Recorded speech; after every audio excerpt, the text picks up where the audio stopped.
Les Fées de Charles Perrault. Il était une fois une veuve qui avait 2 filles. L'aînée lui ressemblait si fort et d'humeur et de visage que qui la voyait, voyait la mère. Elles étaient toutes 2 si désagréables et si orgueilleuses qu'on pouvait vivre avec elles. La cadette, qui était le vrai portrait de son père pour la douceur et pour l'honnêteté, était avec cela une des plus belles filles qu'on eût su voir. Comme on aime naturellement son semblable, cette mère était folle de sa fille aînée et en même temps avait une aversion effroyable pour la cadette. Elle la faisait manger à la cuisine et travailler sans cesse. Il fallait entre autres choses que cette pauvre enfant allât 2 fois le jour puiser de l'eau à une grande demi-lieue du logis et qu'elle en rapportât plein une grande cruche. Un jour qu'elle était à cette fontaine, il vint à elle une pauvre femme qui la pria de lui donner à boire. « Oui, da, ma bonne mère !» dit cette belle fille. Et rinçant aussitôt sa cruche, elle puisa de l'eau au plus bel endroit de la fontaine et la lui présenta, soutenant toujours la cruche afin qu'elle bût plus aisément. La bonne femme, ayant bu, lui dit : « Vous êtes si belle, si bonne et si honnête que je ne puis m'empêcher de vous faire un don. » Car c'était une fée qui avait pris la forme d'une pauvre femme de village pour voir jusqu'où irait l'honnêteté de cette jeune fille. « Je vous donne pour don, poursuivit la fée, qu'à chaque parole que vous direz, il vous sortira de la bouche ou une fleur ou une pierre précieuse. » Lorsque cette belle fille arriva au logis, sa mère la gronda de revenir si tard de la fontaine.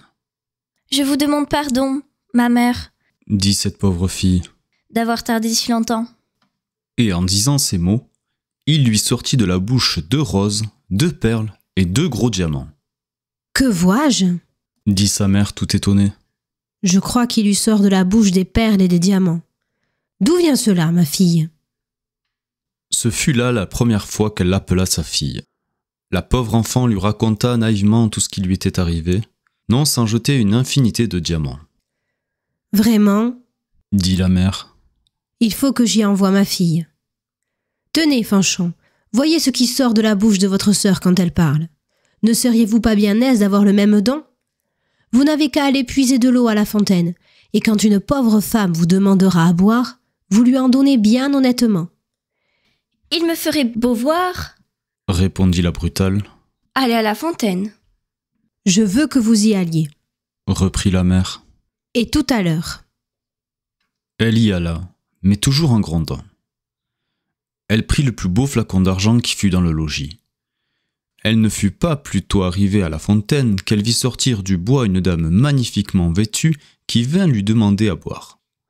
C'était la même fée qui avait apparu à sa sœur mais qui avait pris l'air et les habits d'une princesse pour voir jusqu'où irait la malhonnêteté de cette fille. « Est-ce que je suis venue ici, lui dit cette brutale orgueilleuse, pour vous donner à boire? Justement, j'ai apporté un flacon d'argent, tout exprès, pour donner à boire à madame. J'en suis d'avis, buvez à même si vous voulez. » « Vous n'êtes guère honnête, reprit la fée, sans se mettre en colère. Eh bien, puisque vous êtes si peu obligeante, je vous donne pour don qu'à chaque parole que vous direz, il vous sortira de la bouche ou un serpent ou un crapaud. » D'abord que sa mère l'aperçut, elle lui cria : « Eh bien, ma fille. »« Eh bien, ma mère. » lui répondit la brutale en jetant 2 vipères et 2 crapauds. « Ô ciel !» s'écria la mère. « Que vois-je là ? C'est sa sœur qui en est cause, elle me le paiera. » Et aussitôt elle courut pour la battre. La pauvre enfant s'enfuit et alla se sauver dans la forêt prochaine.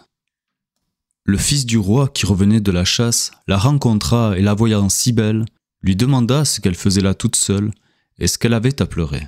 « Hélas, monsieur, c'est ma mère qui m'a chassée du logis. » Le fils du roi, qui vit sortir de sa bouche 5 ou 6 perles et autant de diamants, la pria de lui dire d'où cela lui venait. Elle lui conta toute son aventure. Le fils du roi en devint amoureux, et considérant qu'un tel don valait mieux que tout ce qu'on pouvait donner en mariage à un autre, l'emmena au palais du roi son père où il l'épousa. Pour sa sœur, elle se fit tant haïr que sa propre mère la chassa de chez elle. Et la malheureuse, après avoir bien couru sans trouver personne qui voulût la recevoir, alla mourir au coin d'un bois.